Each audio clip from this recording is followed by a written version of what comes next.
정부가 숨 넘어가는 우리 경제를 살리기 위해 심폐소생술에 나섰습니다. 하반기 경제정책 방향을 통해 문재인 정부 2년 만에 대기업 감세 카드를 꺼낸 건데요. 감세로 투자를 늘려 경기를 살리자는 의견에 대해서는 이견이 분분합니다. 네, 정부는 대기업 감세에 이어서 경제 성장률에도 변화를 줬습니다. 경제 성장률 전망치를 2.4%에서 2.5%로 하향 조정을 한 건데요. 정부가 발표한 대기업 감세와 경제 성장률 조정으로 인해서 우리 경제 다시 되살릴 수 있을지 이야기를 나눠보도록 하겠습니다. 관련해서 여러분들의 의견도 살펴보고자 하는데요. 100원의 이용료가 있는 샵 3698 유료 문자로 여러분의 다양한 의견 많이 보내주시기 바랍니다. 네, 오늘 도움 말씀 주실 분 소개하겠습니다. 숙명여대 경제학과 신세돈 명예교수, 건국대 경제학과 최백은 교수입니다. 두 분 어서 오세요. 네, 안녕하세요. 안녕하세요. 네, 우선 어제 이제 하반기 경제 정책 방향을 또 두 분 다 보셨을 거라 생각을 하는데 총평을 좀 부탁드리고 싶습니다. 어떻게 보셨습니까? 지금 그 수출이 굉장히 후퇴하는 상황 속에서요. 그다음에 이제 지금 이 수출 후퇴가 과거 2015년 상황하고 좀 비슷해요. 그런데 이제 2015년보다 지금 상황이 더 안 좋은 거는요. 네. 설비 투자하고 건설 투자도 그러니까 지난해부터 계속 마이너스 행진이 지속되고 있거든요. 네. 그러니까 당시에는 최경환 당시 부총리가 건설 경기 인위적 부양 정책에 따라서 소위 말해서 이제 건설 투자는 상당히 증가를 하고 있었었고요. 그리고 당시에 수출 감소하고 지금 수출 감소하고 좀 양상이 좀 다르기 때문에 지금 수출 감소는 주로 반도체가 지금 이제 그러니까 주도하는 하나의 감소거든요. 네. 근데 반도체 산업의 특성이 수출이 감소하면 수입도 같이 감소하는 이런 특성을 갖고 있어요. 네. 그러니까 반도체 수출하려면 반도체 제주 네. 장비도 이제 많이 수입을 해야 되니까요. 되거든요. 근데 반도체 제조 장비가 대개 기업의 설비 투자를 차지하고 있습니다. 그러다 보니까 설비 투자가 또 감소를 할 수밖에 없고요.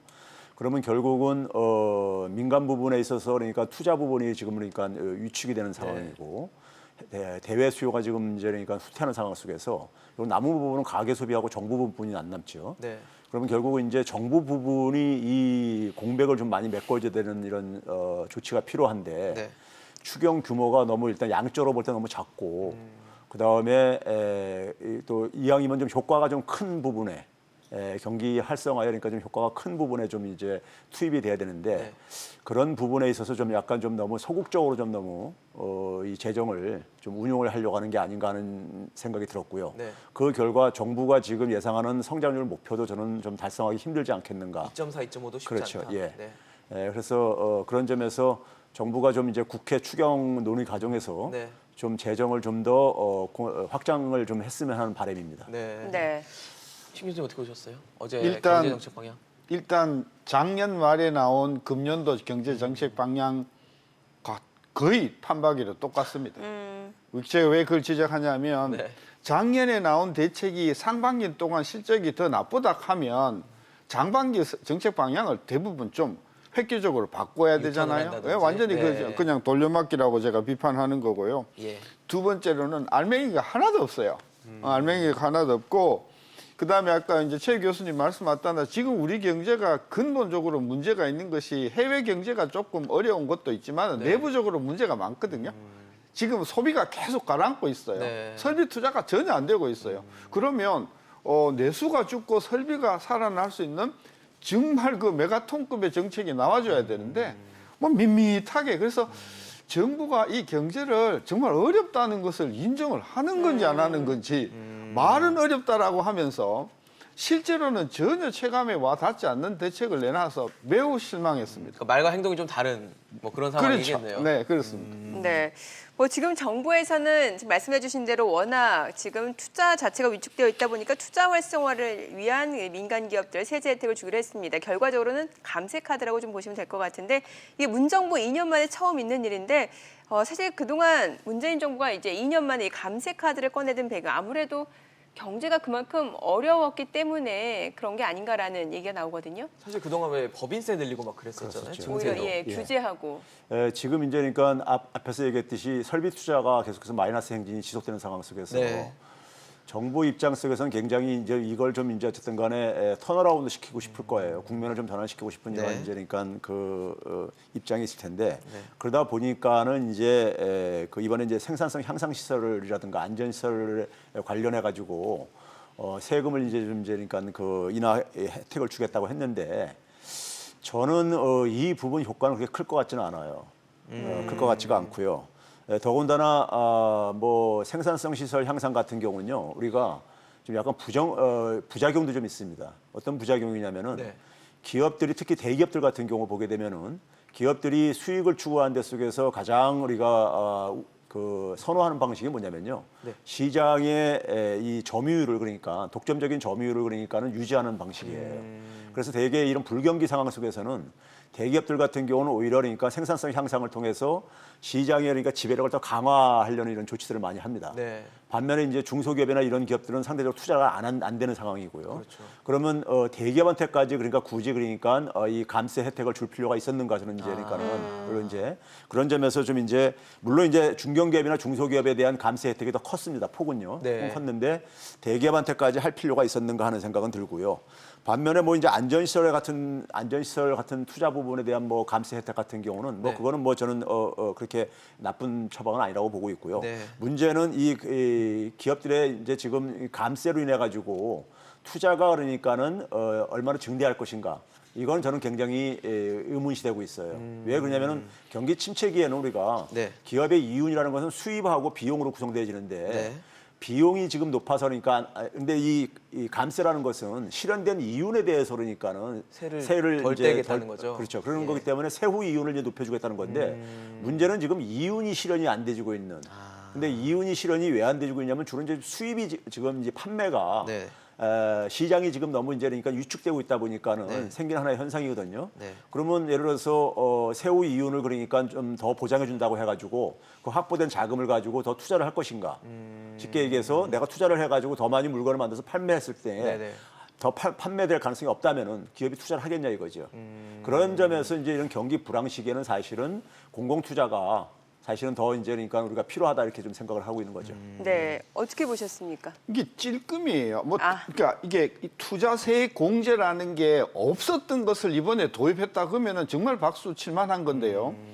첫째, 그 세 공제율을 1%에서 2%, 뭐 중소기업 같은 경우에는 3%에서 5% 5%, 올렸는데 문제는 투자세 공제를 대상을 받는 그 대상 사업이 있어요. 네. 그 대상 사업을 그동안에는 예를 들면 안전도요, LNG라든지 유해 화학물 경우에는 이미 받고 있었어요. 네네. 이번에 뭘 하나 더 했어요. 뭘 더 했나 봤더니 송유관 요거의 경우에는 이번에 그 대상을 해주겠다 이렇게 됐으니까 이게 네. 겉보기에는 굉장히 감세라고 그러는데 저는 이 감세 아니에요. 전혀 그 규모가 적다. 저는 네네. 그런 차원에서 진짜 찔끔이고요. 우리가 감세라는 말을 하려고 하면 저는 소득세를 이번에는 한시적으로 트럼프 같이 네. 좀 화끈하게 깎아주는. 소득세를 깎아주고 법인세도 재작년에 올렸는 거 올렸으니까. 다시 경제가 어려우니까 다음은 한 2년 동안 경제가 살아날 때까지는 이거 보류합시다. 이런 어떤 통 정말 큰, 전향적인 네. 예, 진짜 트럼프 같이 통 큰 어떤 게 나와야 되는데 투자세 공제 대상을 올린 거죠. 찔끔 이걸 가지고 뭐 감세라고 저는 언론이 말하는 건 저는 굉장히 불쾌하고요. 예. 더 중요한 것은 조세특례 제한법을 고쳐야 돼요.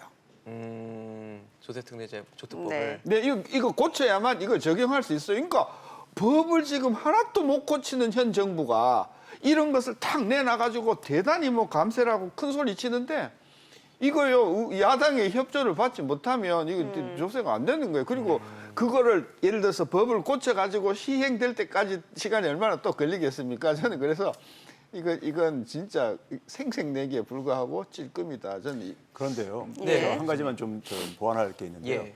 트럼프가 그러니까 2017년 말에 대규모 감세를 했잖아요. 법인세 네. 감세를 했는데 네. 그 감세 효과에 대해서 그러니까 그 추정 결과가 나왔어요. 네. 미국에서요. 근데 지난해 같은 경우 지난 1년 동안에 그 법인세를 그러니까 거의 절반 이하로 그러니까 쭉 이제 낮췄죠. 낮췄는데도 네. 불구하고 GDP의 0.1% 정도 그러니까 기여 효과뿐이 안 나왔어요. 그러니까 미국 경기는 상당히 작년에 좋았잖아요. 호황이었죠. 좋은 상황임에도 불구하고 투자 증대 효과가 그렇게 크지 않았다는 걸 가고 더군다나 이제 우리나라 같은 경우는 미국보다는 경기가 지금 이제 안 좋은 상태인데 경기 침체기에 그러니까는 아까 제가 얘기했듯이 이 그 세금 인하 효과가 세금을 인하해 준다고 해가지고 투자로 더 이어질 것인가 하는 부분은 그러니까 쉽게 얘기해서 이겁니다. 지금 아까 얘기했듯이 이윤이라는 건 수익과 비용으로 구성되어지는데 자기 손에 들어오는 돈이, 기업 손에 들어오는 돈이 좀 이제 이윤이 좀 증가한다고 해가지고 네. 판매가 안 되는 상황 속에서 우리나라 지금 중소기업들 섞어 보게 되면 가장 경영 애로사항을 판매 부진으로 얘기를 하고 있습니다. 네. 그럼 판매가 부진한 상황 속에서 더 시설을 증설을 할 것이겠는가? 이제 이런 부분들을 우리가 좀 고려할 필요가 있다는 얘기죠. 그러니까 지금 교수님께서는 이게 대기업에 세제 혜택을 준다 하더라도 투자 활성화로 이어지진 않을 예, 것이다라고 보는 시각이시고 지금 신 교수님께서는 이 정도로는 역부족이다. 정말 미국 트럼프 대통령처럼 뭔가 혁신적인 그런 투자 유치를 위한 그런 지금 설비 투자가요 4분기 연속 감소거든요. 예. 그리고 5분기째 감소할 가능성이 80%가 넘습니다. 근데 우리 50년 동안의 경제 성장 그 역사를 보면 5분기 연속 설비 투자 감소한 년은요 IMF 네. 제외하면 없어요. 예. 그러니까 지금 그 설비 투자가 정말 심각한 중병에 걸렸는데 심각한 중병에 걸린 원인을 우리가 빨리 파악을 해서 확실한 어떤 그런 설비 투자 이게 확충 방안을 내놔야 되는데 이번에도 보면 맹탕이다. 근데 두 분 교수님 말씀을 좀 들어보면 어쨌든 이번 감세 정책이 사실 어떻게 보면 정부는 감세를 통해서 투자를 좀 견인해 보겠다라는 의도인데 사실 뭐 난 이윤에 대해서 후속 조치 성격이기 때문에 감세라는 게 그렇게 견인하는 효과는 없을 것 같고 감세라는 그 폭도 너무 작기 때문에 문제가 되고 있다는 얘기를 하신 건데 이걸 그런데요. 감세라고 하면 안 우리가 그 기업의 설비 투자를 증가시키기 위해서는 원인 진단을 정확하게 해야 되는데 네네. 신 교수님 말씀 맞다나 예, 예. 지금 기업의 설비 투자의 감소의 그 이 원인을 근본적인 원인을, 수량적으로 예. 분석해 보면요. 지금 우리나라 수출 감소가 반도체하고 석유화학이 주로 하고 있어요. 네. 근데 석유화학도 굉장히 그러니까는 이 소위 말해서 그러니까 뭐냐면은 이 시설 투자 같은 건 많이 필요한 네. 것들이에요. 그러면 대개 이 부분들이 수출이 감소하게 되면 수입이 감소하면서요. 감소하면서 이 수입 부분들이 대개 기업의 자본재 수입들과 관련되는 부분들이에요. 그러면 그래서 수출 환경이 개선되기 전에는 이 설비 투자 부분은 그러니까 이 부분이 차지하는 게 지금 제가 계산해 보니까 80% 이상이 차지하고 있어요. 수출 감소에 따른 이 네. 설비 투자 감소가요. 영향이요? 네. 그러면 수출이 그러니까 회복되기 전에 기업이 그러니까 이 부분에 그러니까 시설 투자를 더 설비 투자를 할 가능성은 없다 이거죠. 그러면 투자를 높이기 위해서는 그러면 민간 부분이 그러니까 민간 부분을 또 억지로 투자하라고 할 수는 없는 것이고 그러면 이 상황 속에서 결국 그 공백 부분은 결국 뭐냐면 정부 투자로 그러니까 메꿔야 될 수밖에 없다 이거예요. 앞서 그래서 재정 확대를 네, 얘기해 주신 그렇죠. 예. 거군요. 근데 예. 그 부분에 한 가지 우리가 좀 지적할 게 뭐냐 하면 설비 투자가 국내 안 되잖아요. 그렇죠. 안 되는데 네네. 놀랍게도 국내에서 해외로 투자는 엄청나게 지금 많이 늘어나잖아요. 아 해외 투자. 예. 네, 이게 지금 뭐 역사적으로 지금 어마어마하게 지금 작년, 금년에 늘어나고 있어요. 그건 무엇을 말하냐면 한국의 기업 환경이 정말 자꾸 어려워지기 때문에 전반적으로 해외 경제가 나빠서 설비 투자가 안 되는 부분도 있지만 네네. 국내에서 장사 못하겠다, 그러니 떠나자라고 하는 부분이 많다. 그러니까 투자를 유인하는 환경이다. 그러니까 그 예. 부분은 나가는 투자를 어떻게 하면 안 나가게 하느냐 하는 대책들이 나와줘야 되는데 네. 그러면 기업들이 어려움을 느낀다는 거는 노동 비용의 어떤 상승이라든지 아니면 뭐 지나친 규제 뭐 이런 것들이 요인이 될 수 있다고 보시는 건가요? 그렇죠. 그러니까 복합적이에요. 그러니까 문재인 정부 하에서는 뭐 그게 최저임금이 됐든 뭐 52시간이 됐든 뭐 그 근로 관련 기준법이라든지 이 정부 하에서는 정말 기업하기 어렵다 하는 그런 아니 근데요. 지금 예. 우리가 해외로 나간다 그러는데 해외 나가는 거는 우리가 어제 오늘 얘기 아닙니다. 첫째는요. 두 번째 최근에 더 나간 것은 대개 우리가 트럼프가 예를 들어서 대표적인 게 바로 트럼프 정책이죠. 네네. 트럼프가 예를 들어서 미국에 투자하라. 유치를 기업들한테 하고 그렇게 있었죠. 했었어요. 예, 계속. 그럼 기업 입장 속에서는 미국 시장에 접근하기 위해서는 트럼프가 요구하는 방식이 어느 정도 그러니까 대응을 할 수밖에 없는 부분이 있단 말이에요. 무시할 수는 없죠. 그렇죠. 이 부분이 그러니까 예를 들어서 그러니까는 기업들이 선택한 것이 이 한국에서 그러니까 밀어낸 것인지 아니면 저쪽에서 그러니까 잡아 끌어가지고 온 건지 이 부분은 좀 우리가 구별을 해야 되는 거죠. 알겠습니다. 사실 뭐 감세도 감세인데 더 중요한 건 하반기 그 경제 정책 방향을 내놓으면서 정부도 경제 성장률을 하향 조정했습니다. 네. 근데 뭐 수치에 대해서는 사실 이견이 좀 있는 것 같습니다. 원래 2.6, 2.7에서 이제 2.4, 2.5로 하향 조정을 했는데 뭐 일각에서는 그래도 너무 꿈 같은 숫자라는 비판도 있거든요. 교수님 어떻게 보셨어요? 저는 그 꿈 같은 수치를 지금도 정부가 내놨다. 너무 낙관적으로 보고 있다고 생각하는데요. 지난해 연말에 제가 모 방송에 나가서 제가 그랬어요. 2% 달성하기 힘들다 올해. 지금 수출 감소로 상황으로 봤을 때는 2015년 상황인데 아까 앞에서도 얘기했듯이 2015년보다 더 불리하다. 네. 당시엔 건설 투자하고 설비 투자가 플러스 행진했는데 지금 마이너스 행진하고 있기 때문에 그래서 제가 작년 연말부터 이 추경 규모가 13조 이상은 돼야 된다 최소한 이렇게 이제 얘기를 했던 게 바로 그 배경이고요. 그래서 정부가 그러니까 재정을 그러니까는 물론 이제 효율적인 재정 집행을 해야 되겠지만은 재정을 굉장히 그러니까 확장적으로 운영하지 않으면은 네. 저는 잘해야 2%, 2.1, 2% 나오면 잘 나오는 것이라 이렇게 보고 있습니다. 그러니까 정부가 네. 지금도 너무 그러니까 경제 상황을 초창기에 그러니까 연초에 그러니까 잘못 진단을 했었는데 네네. 잘못 진단했는데 지금도 여전히 그러니까는 너무 낙관적으로 진단을 하고 있다 저는 생각하고 있습니다. 예. 신 교수님 어떻게 별로 이렇게 상반기 않으시죠? 성장률이 1.8 정도 나오고 있습니다. 상반기 네. 농사 다 끝났잖아요. 네, 그렇죠. 지금 뭐 통계만 계산하면 되잖아요. 1.8이에요. 하반기가 2.2가 나와줘야 2%입니다. 저는 금년도 연간으로 봤을 때 2% 성장 매우 빡빡하다. 2.0도 그 부분에 대해서는 빡빡하다고. 그렇죠. 충분히. 2.4는 정말 꿈꾸는 사람들이다, 이 사람. 정부 정말 정신 차려야 되고요. 제가 오기 전에 지난 한 12년 동안에 정부가 경제 정책을 전망을 한 걸 내놨더니 봤더니 네. 10번 중에 8번이 한 0.4%포인트 항상 높았어요. 오버슈팅을 하더라고요. 그래서 2.4요. 정부 꿈 깨십시오. 네, 알겠습니다. 자, 지금 시청자분들도 문자로 많은 의견 주고 계시는데 어떤 내용들이 있는지 살펴보도록 하겠습니다. 끝자리 4586님, 우리나라만 어려운 건 아니잖아요. 경제 호황이라는 미국도 어려워진다고 합니다. 정부를 좀 믿어줍시다라고 올려주셨고요. 네, 9594님은 이도 저도 아닌 어중이 떠중이 시기에 경제 정책으로 경색 풀기 힘듭니다. 경제 정책 실패 인정하고 확실한 재정 확장 정책 펴세요라고 조언하셨습니다. 네, 끝자리 4611님은 문제의 원인인 최저임금 안 낮추고는 백약이 무효다라고 올려주셨습니다. 네, 또 5529님은 이것으로 감세는 아니죠. 정부가 아직도 어떻게 해야 하는지 모르는 것 같아요. 빨리 외국으로 나가야 해요라고 의견을 주셨습니다. 네, 끝자리 4343님 대규모 감세하고 규제도 획기적으로 없애야 된다라고 또 올려주셨습니다. 자, 저희 계속해서 여러분들의 의견 받고 있습니다. 100원의 이용료가 있는 샵 3698번으로. 시청자에게 좀 코멘트 좀 할 수 있을까요? 그럼요. 그럼요. 예, 오늘 문자 가능합니다. 보내주시면 됩니다. 시청자 첫 번째, 두 번째 이제 잘 기억이 나는데 예. 네. 맞습니다. 지금 우리나라만 지금 성장률 나쁜 거 아니에요. 지금 독일 같은 경우가 지금 원래 올해 성장률 전망치를 그러니까 1.9로 했었어요. 근데 0.8로 수정을 했습니다. 0.8이요. 예. 그러니까 절반 이하로 지금 낮추고 있고 그렇네요. 미국도 지금 그러니까는 이제 하반기에는 지금 경기 침체 국면으로 지금 네. 진입할 거라고 이렇게들 전망들 하고 있고요. 일본 같은 경우도 그러니까 1분기에 우리가 전기 대비 성장률은 플러스가 나왔지만은 일본 같은 경우도 지금 0%대 지금 이렇게 얘기를 하고 있고요. 네. 그다음에 뭐냐면 지금 경제 상황을 현 정부의 경제 정책으로 보는 건 저는 현 정부가 굉장히 억울하다고 생각합니다. 왜냐하면 이게 지금 수출 충격이에요. 수출 충격은 수출은 그러니까 우리가 통제할 수 없는 변수고 세계 경기가 지금 불확실성이라든가 세계 경기가 하방 국면으로 하방 리스크가 커지면서 생기는 부분들이라고요. 네. 근데 이 부분을 가지고 그러니까 경제 정책으로 그러니까 돌리는 것은 네. 경제의 현실 지금 현 상황의 어려움을 모든 걸 다 그러니까 정부 탓으로 돌리는 거 논리라고 저는 생각합니다. 네. 지금 말씀해주신 부분에 수출 충격 때문에 지금 제가 반론 예. 하나 할게요. 네. 네.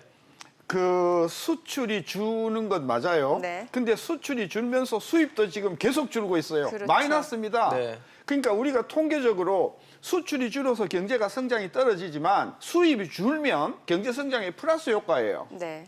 그래서 수출에서 수입을 뺀 효과로 따지고 보면 지난 1년 동안 우리나라 성장에서 순수출이라고 하는데 네. 순수출이 기여한 부분은 거의 없습니다. 오늘도 경상수지도 흑자로 기록이 됐어요. 이게 불황령 흑자. 그러니까 불황경 그러니까 우리 지금 경제 성장률이 작년에 뭐 2.9, 2.7에서 지금 2.0으로 0.9% 떨어졌는데 이 원인이 뭐냐? 그 원인이 다 수출 부진 때문은 아니다. 내수가 특히 설비 투자하고 소비가 지금 계속해서 떨어지는 것에 문제의 핵심이 있다. 네. 자꾸 이 경제가 어려운 것을 독일이나 뭐 세계 경제 탓하지 마라. 문제는 최저임금을 너무 높여 때려버리니까 네. 자영업자들의 그 뭡니까 근무 시간이 영업들이, 줄고 네. 소득이 줄고 여기서 생기는 그런 어떤 그 내수 충격도 굉장히 크다. 네. 왜 자꾸 그걸 외면하는가? 저는 그런 생각입니다. 저도 좀 하나 반론을 예. 네. 지금 수출 감소로 인해서 순수출을 말씀하셨는데 지금 제가 앞에서 얘기했잖아요.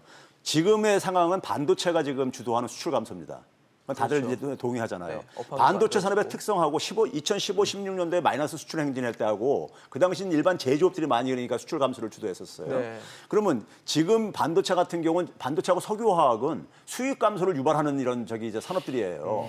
그리고 이 수입이 대부분이 뭐냐면 기업의 설비 투자를 차지하고 있다니까요. 그걸 제가 계산해 보니까 80% 이상을 차지하더라고요. 네. 기업의 설비 투자 감소예요. 그래서 제가 수출과 관련됐다고 얘기를 하는 거고, 그다음에 제가 이 방송에서 여러 번 얘기했는데 최저임금하고요 자영업 어려움하고는 직접적인 관련 없습니다. 제가 1991년부터 2018년까지 통계를 분석을 해봤어요.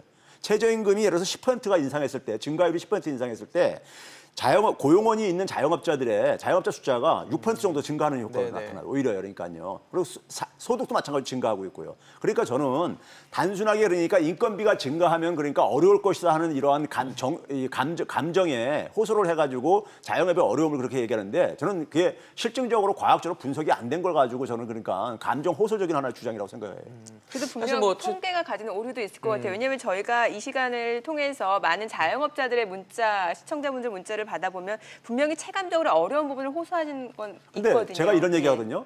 최저임금 인상률을 0%로 했어도 자영업자 어려움은 지속됐을 것이다. 아, 예.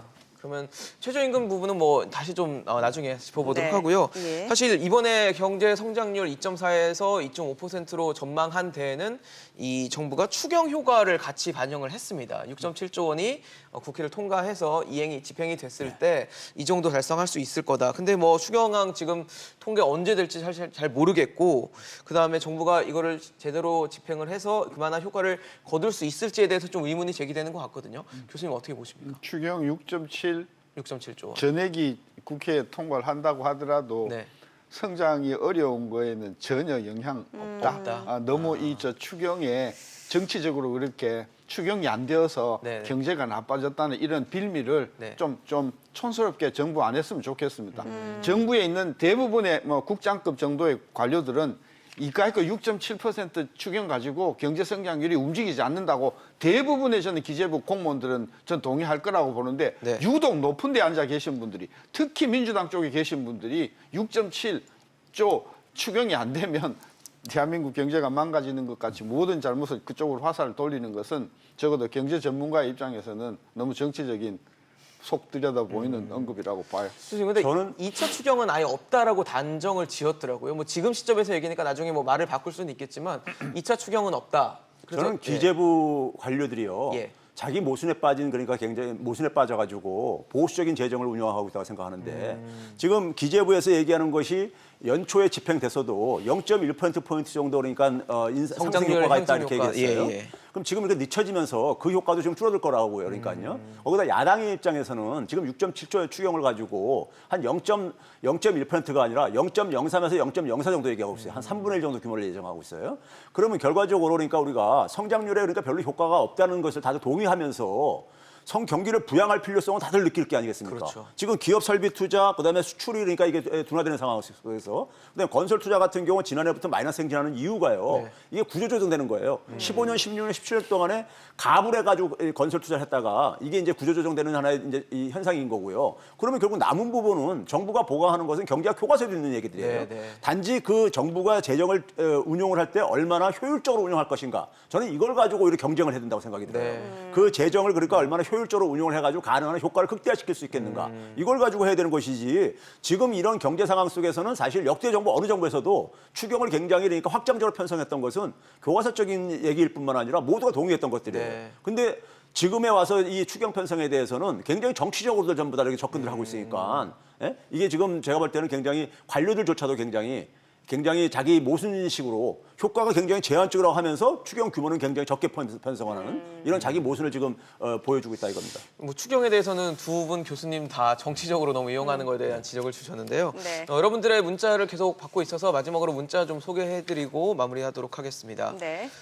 문자 보면은요, 3060님이 지금 저 글로벌 경기가 다 어려운데 과한 경제 불안 조성 정치적 발언은 하지 않았으면 좋겠다라고 문자를 주셨네요. 그러니까 대기업 낙수 효과는 좀 허상이다. 그러니까 네. 대기업에 대한 지원을 좀 너무 기대치를 높이지 않았으면 좋겠다라는 의견을 주셨고요. 네. 자, 그리고 끝자리 9518님은 추경 없이 어찌 나라를 꾸립니까? 라고 또 올려주셨습니다. 또 6432님은 소득주도 성장 주 52시간 근무제 문제가 많습니다라고 지적을 주셨습니다. 네. 끝자리 0091님 자영업자와 최저임금 상관없다는 말은 말도 안 되는 소리입니다. 라고 또 올려주셨고요. 네, 사실 어제 하반기 경제정책 방향 나오면서 정부의 어떤 그 경제에 대한 관점 또 볼 수 있었는데 이와 관련해서 최백은 교수 또 신세돈 명예교수와 얘기 나눠봤습니다. 고맙습니다. 네, 잘 감사합니다. 들었습니다.